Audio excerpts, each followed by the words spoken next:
وہ تنہا سرور کائنات محمد الرسول اللہ ہیں جنہوں نے دنیا کو سب سے پہلا فرسٹ منشور انسانیت، first charter of human right دیا تھا، اور وہ قرآن عظیم بھی ہے، اس کے ساتھ ساتھ خطبہ حجۃ الوداع بھی ہے۔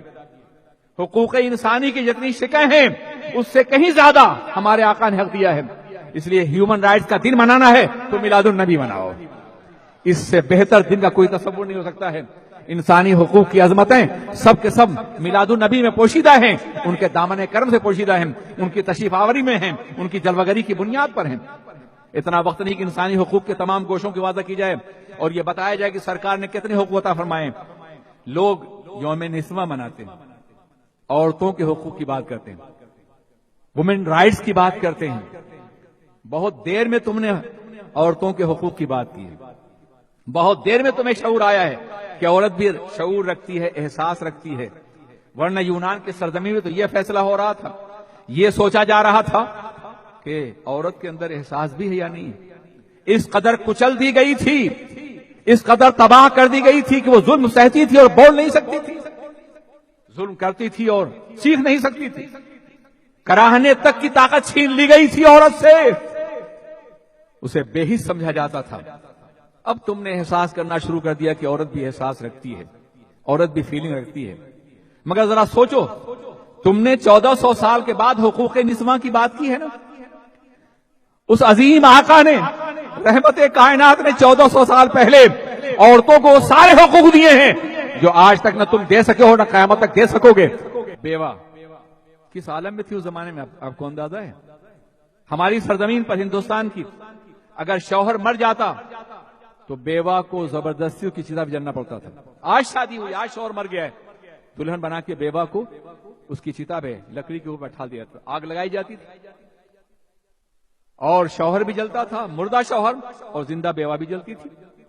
ان کا یہ عقیدہ ہے کہ بیوہ کو زندہ رہنے کا کوئی حق نہیں ہے، اگر شوہر کو موت آئی ہے تو بیوہ کی نحوست کی بنیاد پر آئی ہے، عورت کی، اور ظالم اگر بیوہ عورت مر جاتی تو مرد کی نحوست نہیں ہوتی تھی۔ میل ڈومینیٹنگ سوسائٹی میں مرد ہی سب کچھ تھا، عورت کچھ بھی نہیں تھی۔ عزیزان ملت اسلامیہ، آپ ذرا سوچیں کہ ہندوستان کی سرزمین میں تبت سے لے کے افغانستان تک ہزاروں دریا تھے اور ہر دریا کے کنارے کوئی نہ کوئی بیوہ جلائی جاتی، زندہ جلائی جاتی تھی۔ جب کوئی بیوہ زندہ جلائی جاتی رہی ہوگی تو وہ کسی رحمت عالم کو آواز دیتی رہی ہوگی، کسی جان کائنات کو آواز دیتی ہوگی۔ سرور کائنات اسی جلتی ہوئی بیوہ کی آتما کا جواب بن کر کے آئے ہیں، وہ نہ آئے ہوتے تو آج بھی بیوائیں جلائی جاتی اور آج بھی بیواؤں کو کوئی مقام نہ ہوتا۔ اور یہی نہیں بلکہ میرے آقا حضور سید عالم سرور کائنات محمد الرسول اللہ صلی اللہ علیہ وسلم نے 25 سال کے عین شباب میں، جب کائنات کی تمام رعنائیاں ان کے قدموں سے لپٹی ہوئی تھی، جب تمام عظمتیں ان کے قدموں میں تھیں، اور جب حسن و جمال کی تمام عظمتیں ان کے تلووں کا بوسہ دے رہی تھیں، اس زمانے میں اللہ کے رسول نے 25 سال کے شباب میں 40 سال کی بیوہ سے شادی کر کے بیوہ کو ساری کائنات کی ماں بنا دیا ہے، ام المومن بنا دیا ہے۔ اب اگر کوئی بیوہ کو تکلیف پہنچائے گا تو ماں کی روح کو ناراض کرے گا۔ عزیزان ملت اسلامیہ، یہ وہ مقام ہے جو اللہ کے رسول نے عطا فرمایا ہے، اس لیے اگر تم حقوق نسواں کا دن منانا چاہو تو میلاد النبی مناؤ۔ یہ میلاد پاک کی برکتیں ہی ہیں کہ آج سب کچھ دنیا کو میسر آیا ہوا ہے۔ بہار اب جو دنیا میں آئی ہوئی ہے یہ سب پود انہی کی لگائی ہوئی ہے۔ عزیزان ملت اسلامیہ، چلڈرنز ڈے منایا جاتا ہے، بچوں کا دن، ہزاروں دن منائے جاتے ہیں، کوئی دن ایسا نہیں دکھا سکتے ہو کہ اس کی بنیاد اگر خیر و برکت پر ہے تو اس کا سرا میرے آقا کے قدموں سے نہیں ملتا۔ کائنات میں کوئی دن نہیں دکھا سکتے ہو۔ بچوں کا دن مناتے ہو، ضرور مناؤ، مگر کیا وہ بچی تمہیں یاد نہیں کہ جو زندہ دفن کر دی جاتی تھی؟ وہ معاشرہ یاد نہیں؟ میرے آقا حضور سید عالم صلی اللہ علیہ وسلم، اللہ اکبر، تشریف فرما ہے، صحابہ کرام حاضر ہیں اور میرے آقا ارشاد فرما رہے ہیں، وَمَن لَمْ يَرْحَمْ صَغِيرَنَا وَلَمْ يُوَقِّرْ كَبِيرَنَا فَلَيْسَ مِنَّا، جو ہمارے چھوٹوں پہ رحم نہ کرے، ہمارے بڑوں کی تعظیم نہ کرے، وہ ہم میں سے نہیں ہے۔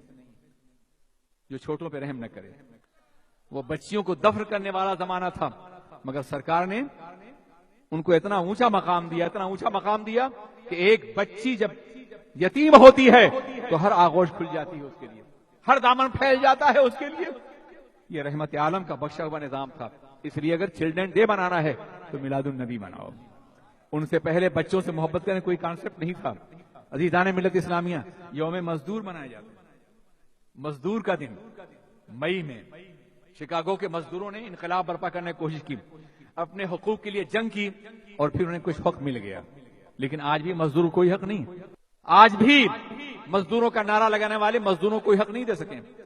اگر یوم مزدور منانا ہے تو اس ذات گرامی کا دن مناؤ کہ جس نے فرمایا تھا مزدور کا پسینہ خشک ہونے سے پہلے اس کی مزدوری اسے دے دو۔ ایک میلاد النبی ہے جس نے اپنے اندر تمام نعمتیں سمیٹ رکھی ہیں۔